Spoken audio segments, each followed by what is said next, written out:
Keyingi söz Osmonов Айбек Жапаровичке берилет. Биринчиден ушул бардык ушул келип жаткан биздин 3 министрибизге ийгиликтерди каалайбыз. Ушул күнгө чейин иштешкенбиз үчөө менен тең. Чындыгында өзүнүн иштерин билген жакшы министрлер. Айрыкча ушул Алым Кыдыр Сабырдинович сиз менен да иштешкенбиз буга чейин. Гүлнар Амарова сиз менен да иштештик, абдан жакшы иштештик. Чындыгында ошо медицина тармагын бир аз болсо дагы жолго салдыңар деп айтып кетет элем да. Эми менин суроом Алым Кыдыр Сабырдинович сизге да. Мына сиз билесиз, Кытай мамлекети Ош шаарына Ак Тилек кичи районуна больница салып берген да, шаардык больница. Ошол жерге чоң бир оборудованиясы келген, азыркы күнгө чейин терминалда турат. 5 миллион долларлык оборудование келген. Маалыматыңыз бар да? Ал жерде бир томография, УЗИ жана башкалар бардыгы бар. Бирок ошол больницанын ичине 50 миллион сомдук здание салыш керек. Ошол зданиянын ичине орнотуш керек да. Ошого 50 миллион сом акча жок болуп, 5 миллион долларлык биздин оборудованиябыз турат да, ушул күнгө чейин. Ошол боюнча маалыматыңыз бар болсо берип койсоңуз мага.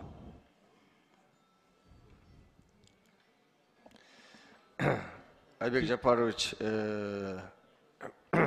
сурооңузга рахмат. Мынакей азыркы кезде сиздин айткан боюнча Ак Тилекте больницаларды городской больница кайсы абалда экенин, бул больницаны билем. Азыркы кезде сиз айткан аппаратура койгонго 53 миллион акча которулду. Которулду? Которулду. Рахмат. 2 жылдан бери турду да келгенде больница бүткөнүнө билесиңер көп болду.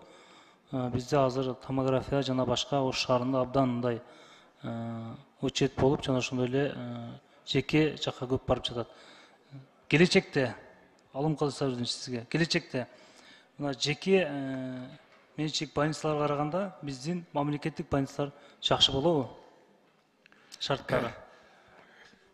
Айбек Жапарович, мен ойлойм, конкуренциядан акыры барып мамлекеттик больницалар утуп чыгат. Мен буга ишенип турам. Сиздер жардам берсеңиздер, жаш аппаратураларын баарын алып келсек, жакын арада эле жеңишке жетет коебуз. Рахмат. Ишиңизге келек. Дагы сизге бир суроом бар. Чындыгында азыркы күндө биз саламаттык сактоо министрлигине акчаны бөлүп берип атабыз, жакшы элечи. Бирок бизде больницаларда 100% дары-дармек менен камсыз кылуу жок да. Ушуну да көзөмөлгө алсаңыз. Себеби чындыгында больницада жаткандар бардыгы эле сатып алат.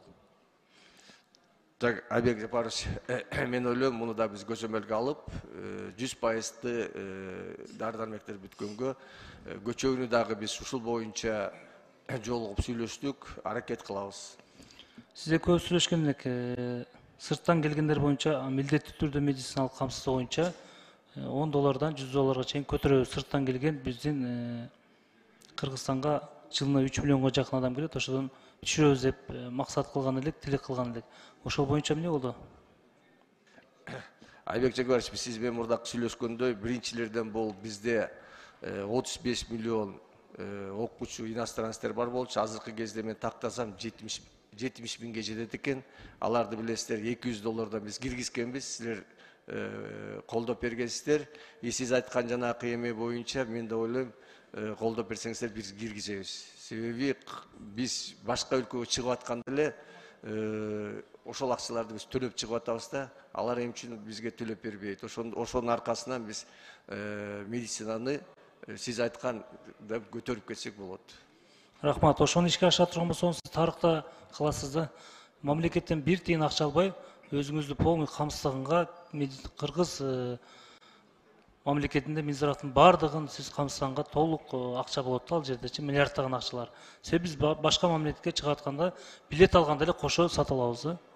Ошондой кылып коюш керек биз дагы. Ишиңерге ийгилик кылайм, ошондой эле Гүлнар Амарова сизге да жаңы ишиңиз менен кечиңиз менен куттуктайбыз. Буга чейин да жакшы иштештик. Санарип министри боюнча сизге айтарым, сиз бир жыйындан кийин жолугуп кетсеңиз, именно ошо сизге байланыштуу мен 3 мыйзам жазып чаттым эле, ошол боюнча кенен талкуулайлы. Бул жерде убакыт жетишпейт. Рахмат.